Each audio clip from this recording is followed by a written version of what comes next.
আসসালামু আলাইকুম গাইস, সবাই কেমন আছেন? আশা করি ভালো আছেন। আপনার দয়া ভালোবাসা আমি ভালো আছি। তো আমি আজকে রাজনীতি বিষয়ে একটা কথা বলবো, অবশ্যই কথাগুলো শুনে যাবেন। তা আমি রাজনীতি বিষয়ে বুঝিও না বা রাজনীতি জানিও না, আমি রাজনীতি করিও না। কেন? আমরা গাড়ি চালালে ভাত দুয়া খাইতে পারবো, নাহলে ভাত খাইতে পারবো না। কোনো রাজনীতি দল আমাদেরকে বাসায় নিয়ে কি ভাত নিয়ে পৌঁছে দিব না। গাড়ি চালাইলে ভাত দুয়া খাইতে পারবো। তবু একটা কি, আমরা বিভিন্ন জায়গায় যাই বা বিভিন্ন অলিগলি আমরা গাড়ি নিয়ে যাই, বিভিন্ন জেলায় যাই, বিভিন্ন মানুষের সাথে আমরা মিশি। তো এবার বেশিরভাগ একটা দলের কথাই বেশিরভাগ মানুষের মুখে মুখে শুনি। সেই দলটার নাম হলো জামাত ইসলামী, দাঁড়িপাল্লা। তো একজনকে একজনে যে জিজ্ঞাসা করে এবার ভোটটা দিব কি দাঁড়িপাল্লা বা জামাত ইসলামী। কেন?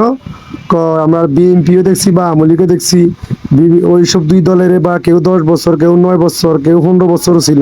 আমাদের সাধারণ জনগণের কি ভাগ্য কেউ ঘুরাইতে পারে না।